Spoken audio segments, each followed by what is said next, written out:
এই ভিডিওটি সেই সকল ছাত্ৰ-ছাত্ৰীৰ বাবে যিয়ে এইবাৰ মেট্ৰিক বা হায়াৰ ছেকেণ্ডাৰী দিবলৈ গৈ আছে।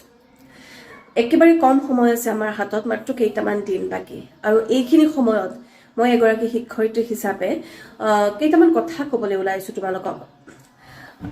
কেইটামান কথা আমি খুব গুৰুত্ব সহকাৰে চাব লাগে এক্সামৰ আগত। ইমান দিনে তোমালোকে পঢ়া শুনা কৰি আছা আৰু সেই হিচাপে সদায় নতুন টপিক পঢ়ি আছা, মনত ৰাখিব চেষ্টা কৰি আছা। বহুতে বুজি লিখে, বহুতে মুখস্থ কৰি লিখিব খোজে। আগতেও কৈছিলোঁ যে মুখস্থতকৈ বুজি যেতিয়া আমি মনত ৰাখিব চেষ্টা কৰিম সেইটো আমাৰ লং লাষ্টিং হয়। এতিয়া কথাটো হৈছে পৰীক্ষাৰ আগত সবাতোকৈ ডাঙৰ ইম্পৰ্টেণ্ট কামটো কি, যিটো কাম নকৰিলে এক্সাম বেয়া হোৱাটো খাটাং। তোমালোকে যিমানেই নপঢ়া, যদি তোমালোকে এক্সামৰ আগত ৰিভিজন নকৰা তেতিয়াহ'লে তোমালোকৰ এক্সাম ভাল নহ'ব। এতিয়া কথাটো হৈছে ৰিভিজন বোলা ৱৰ্ডটোৰ মিনিং বহুতে বুজিয়ে নাপায়। বহুতে বুজি নাপায় যে ৰিভিজন কৰিব কিয় লাগে বা কেনেকৈ কৰিব লাগে। বহুত ছাত্ৰ-ছাত্ৰী এনেকুৱা আছে যিয়ে ৰিভিজন কৰিবতো খোজে কিন্তু ৰিভিজনৰ প্ৰকৃত অৰ্থটো বুজি নাপায় যে ৰিভিজন কৰিব কেনেকৈ লাগে। কিছুমানে একো ভাবে যে ৰিভিজন কিয় কৰিব লাগে, মই ইমান ধুনীয়াকৈ পঢ়িছোঁ, ৰিভিজনৰ কোনো প্ৰয়োজনে নাই। আচলতে যিখিনি ষ্টুডেণ্টৰ বৰ্তমান এক্সাম আহি আছে সেইখিনিৰ কাৰণেতো আমাৰ শ্বৰ্ট টাইম আমি যিটো ৰিভিজন কৰিব লাগিব সেইটো কৰিবই লাগিব। কিন্তু যিখিনিয়ে এক্সাম অৰিয়েণ্টেড পঢ়ি নাই, ধৰক এইবাৰ ক্লাছ 10 পাব, তেনেকুৱা ষ্টুডেণ্টখিনিয়ে কি কৰিব লাগে, সদায় নিজৰ পঢ়া বস্তুখিনি সদায় যদি আমি অলপ অলপকৈ যদি আমি পঢ়ি যাওঁ, ধৰক আমাৰ স্কুলত যিখিনি পঢ়াইছে সেইখিনি আমি ঘৰত গৈ পেলাই আকৌ যদি চাওঁ সেইখিনি এটা ৰিভিজন হয়। কিন্তু এতিয়া এক্সামৰ আগত ৰিভিজনটো কেনেকুৱাকৈ কৰে, আৰু যিহেতু মই আজি এই ভিডিঅ'টি বিশেষকৈ মেট্ৰিক আৰু হায়াৰ ছেকেণ্ডাৰী ফাইনেল দিবলগীয়া ষ্টুডেণ্টখিনি বাবে বনাইছোঁ। তোমালোকে কি কৰিবা, ইমান দিনে যিখিনি পঢ়ি আছা সেইখিনি কিন্তু ৰিভিজন দিব এতিয়া সময় আহি গৈছে। এক্সামৰ আগত যি 2-3 দিন বন্ধ থাকে সেইকেইটা দিনত নতুন বস্তু তোমালোকে আৰম্ভ কৰি বুজিবলৈকে চেষ্টা কৰি নপঢ়াটোৱে উত্তম। সেই এক্সামৰ 2-3 দিন আগত যিটো বন্ধ থাকে সেইকেইটা দিনত বিশেষকৈ তোমালোকে অনলি আৰু অনলি ৰিভিজন কৰিবা। ৰিভিজন কেনেকৈ কৰিবা, তোমালোকৰ ইয়াত এক্সামৰ সেইকেইদিন পোৱাৰ আগতে এতিয়াও সময় আছে। যদি কৰা নাই, যেতিয়া তোমালোকে নতুন বস্তুবোৰ পঢ়ি গৈ আছা যি ছাবজেক্টৰে নহওক, প্ৰতিটো ছাবজেক্টত কেতিয়াবা এনেকুৱা হয় ন যে আমি ষ্টাডি মেটেৰিয়েল কোনটো ফ'ল' কৰি আছোঁ। ধৰা তোমালোকে কি কৰিছা, তোমালোকৰ নোটছ, টিউশ্যন নোটছ হ'ব পাৰে, তোমালোকৰ টিচাৰ্ছৰ নোটছ হ'ব পাৰে, নোটছখিনি পঢ়ি গৈ আছা আৰু হয়তো তাৰে কোনোবাটো এটা ডায়েগ্ৰাম তোমালোকে NCERT বুকৰ পৰা চাব লাগে। তো কি কৰিবা, সেই নোটছটো কাষতে লিখি থৈ দিবা যে এইটো ইমান নম্বৰ পেজৰ আমাৰ NCERT বুকত চাবলগীয়া আছে। তোমালোকৰ নিজৰ ভাষাত নিজে বুজি পোৱাকৈ সেই কথাবোৰ গোটেইখিনি বস্তু লিখি থৈ দিব লাগে, যাতে এক্সামৰ আগত আমাৰ এনেকুৱা নহয় যে কোনটো ষ্টাডি মেটেৰিয়েলছৰ সেইটোও যাতে চিন্তা কৰিবলগীয়া নহয় আৰু যাতে কোনো টপিক মিছ হৈ নাযায়। কাৰণ এটা ষ্টাডি মেটেৰিয়েল পঢ়িলে এনাফ নহয়। বহুতো এনেকুৱা থাকে যে কুৱেশ্যন বেংকৰ এইটো বস্তু বেছি ভালকৈ আছে বা কোনোবা এখন বেলেগ এখন ৰেফাৰেঞ্চ বুকত বেছি ধুনীয়াকৈ আছে, মই সেইটো পঢ়িছিলোঁ।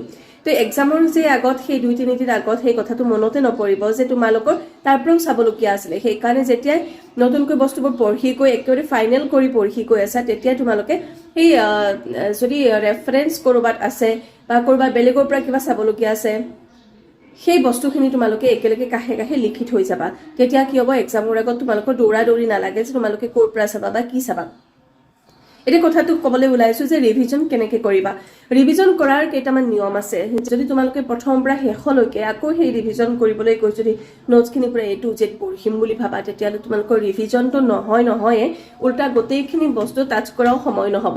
তো এনেকুৱা ক্ষেত্ৰত আমি কি কৰিব লাগে, ৰিভিজন হ'ব লাগে সদায় পইণ্ট টু পইণ্ট। মানে তোমালোকে এখন ৰাফ কপি লিখিবা, ল'বা এখন কপি হাতত, সেই কপিটো কলম আৰু বহী হাতত লৈ পেলাই তোমালোকে প্ৰতিটো টপিক চাবা, চাই পেলাই তাৰে জাষ্ট কি ৱৰ্ডবিলাক তোমালোকে লিখি যাবা। ধৰা মই উদাহৰণস্বৰূপে যদি মই দিওঁ, ছাপ'জ কোনোবা ক্লাছ 10ৰ ষ্টুডেণ্টে যদি ৰেছপিৰেশ্যন পঢ়ি আছে বা ফটোচিনথেচিছ পঢ়ি আছে, তো ফটোচিনথেচিছৰ মেইন কি পইণ্ট কেইটামানে আছে। যেনেকৈ ধৰা ফটোচিনথেচিছৰ কাৰণে ইছেঞ্চিয়েল আমাক কি লাগে সেইকেইটা পইণ্ট লিখিলা।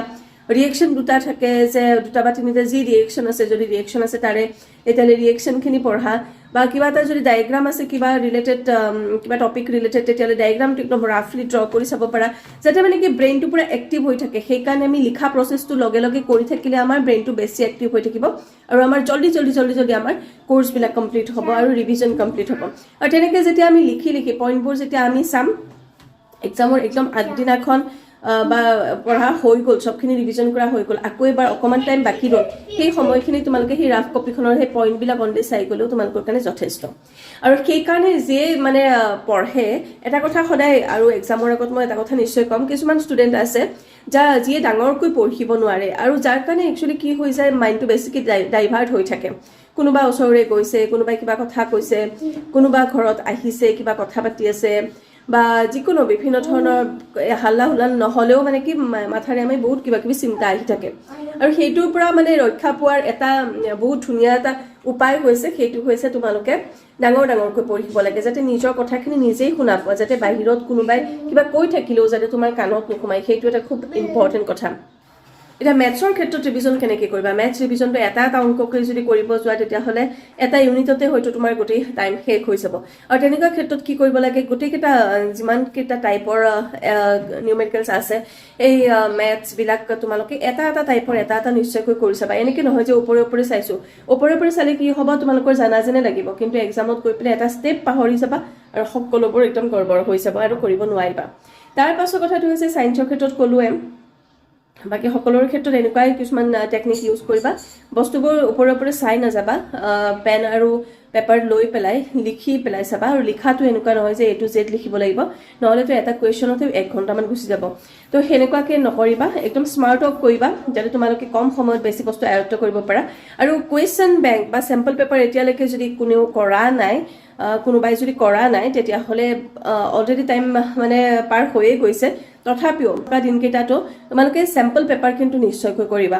চেম্পল পেপাৰ নকৰিলে তোমালোকে 100% টাৰ্গেট কৰিব নোৱাৰিবা। কাৰণ চেম্পল পেপাৰত কি হয়, তোমালোকে কুৱেশ্যনৰ পেটাৰ্ণবিলাক গম পাবা, কুৱেশ্যনটো কেনেকৈ সুধিব। বহুত ক্ষেত্ৰত মানে কি ছাত্ৰ ছাত্ৰীয়ে কি কৰে, এনচাৰটো জানে কিন্তু কুৱেশ্যনটোৱে বুজি নাপালে যে এনচাৰটো সেইটোৱে হ'ব বুলি। ঘৰত আহিয়ে গম পায়, আচ্ছা এইটোৱে সুধিছিল, মই গমেই নাপালোঁ, বুজিয়ে নাপালোঁ। আৰু নেক্সট কথাটো হৈছে টাইম মেনেজমেণ্ট। টাইম মেনেজমেণ্ট কৰাৰ বাবে এটা খুব সুন্দৰ উপায়টো হৈছে চেম্পল পেপাৰ। চেম্পল পেপাৰ তোমালোকে ঘৰত বহিবলৈ, ঘৰতো পুৰা ফ্ৰী টাইম আছোঁ, পুৰা একদম কোনো মোক চাউতা নাই, তো মই যিমান ইচ্ছা সিমান যেতিয়াই সেনেকৈ কৰি থাকিম, এনেকুৱা নহয়। তোমালোকে 3 ঘণ্টাই ল'বা, আৰু সেই 3 ঘণ্টাত যিখিনি কমপ্লিট হয় তেনেকেই কৰিবা। কাৰণ নহ'লে তোমালোকৰ এক্সাম হলত গৈ পেলাই সেই 3 ঘণ্টাইতো পাবা ন, টাইম মেনেজমেণ্টটো নহ'ব। আশা কৰোঁ এই কথাখিনি কিবা অলপ হ'লেও কামত আহিছে, আৰু কেইটামান টিপছ আৰু ট্ৰিক আছে, মই নেক্সট ভিডিঅ'ত ক'ম। আজিলৈকে মাগিছোঁ বিদায়। তোমালোকৰ একদম এক্সামৰ সময়, আগমুহূৰ্তৰ সময় যিহেতু, এই ভিডিঅ'টো হয়তো তোমালোকে নাচাই, পেৰেণ্টছসকলে হয়তো চাই আছে, আপোনালোকে নিজৰ ষ্টুডেণ্টক মানে নিজৰ ল'ৰা ছোৱালীক দেখাব পাৰে যদি ভাল বুলি ভাবে। আৰু এইকেইটা ট্ৰিক্স নিশ্চয়কৈ এপ্লাই কৰাটো উচিত এগৰাকী ছাত্ৰ ছাত্ৰীৰ বাবে। এয়া মোৰ অভিজ্ঞতাৰ পৰা কৈছোঁ, মই নিজৰো ছাত্ৰী অৱস্থাৰ অভিজ্ঞতাৰ পৰা কৈছোঁ, আৰু লগতে মই শিক্ষক হিচাপে এইখিনি কথা ৰেকমেণ্ড কৰিব বিচাৰোঁ। ধন্যবাদ।